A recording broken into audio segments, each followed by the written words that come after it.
He wasn't born into power.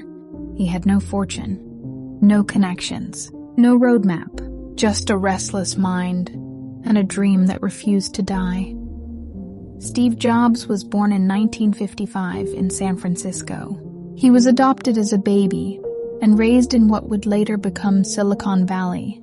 Even as a child, he was different. Curious, rebellious, intense. He questioned everything and followed nothing blindly. When he got to college, he realized something. It wasn't for him. So he dropped out. But instead of quitting entirely, he continued to sit in on the classes that fascinated him, like calligraphy. That class, that small spark, would later become the reason your phone and computer don't just work. They look and feel beautiful. In 1976, Steve and his friend Steve Wozniak started building computers in a garage. No money, no investors, just vision, passion, and a ridiculous belief that two young guys could change the world. And they did. They created Apple. They launched the Macintosh. For the first time, people didn't just see computers as machines. They saw them as personal tools, expressions of creativity and identity. But the world doesn't always welcome the bold. Steve was passionate, demanding, often difficult. By 1985, the company he created pushed him out, fired by his own board. He was 30 years old, and suddenly, the visionary had no company, no direction, no control. But Steve didn't fall apart. He started again. He founded Next, a computer company ahead of its time. And while the world wasn't ready for it, someone was.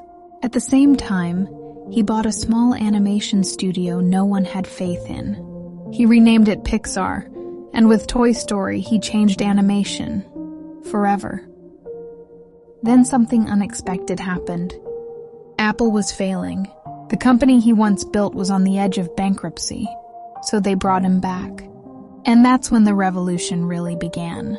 Steve returned not just as a CEO, but as a man on a mission. He simplified Apple's product line.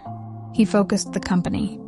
And then he launched the iMac, followed by the iPod, then the iPhone, and finally the iPad, one after another. Steve Jobs redefined entire industries: music, communication, publishing. He didn't just give the world new tools, and he gave it new ways to dream. But even giants are human. In 2003, Steve was diagnosed with cancer. He battled it quietly at first. He kept building, kept imagining, kept leading, until 2011, when he stepped down as Apple's CEO. A few months later, he passed away. He was just 56 years old, but his legacy didn't die.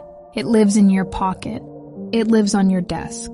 It lives in every device that dares to be more than just functional, that dares to be beautiful. Because Steve Jobs wasn't just a businessman. He was a storyteller, a visionary, a dreamer who refused to give up, no matter the cost. And as he once said, the people who are crazy enough to think they can change the world. Thank you so much for watching and being part of Watch Real Story. If this story moved you, please give it a like. Share it with someone who needs to hear it. And don't forget to subscribe. Your support helps us keep sharing powerful real-life stories.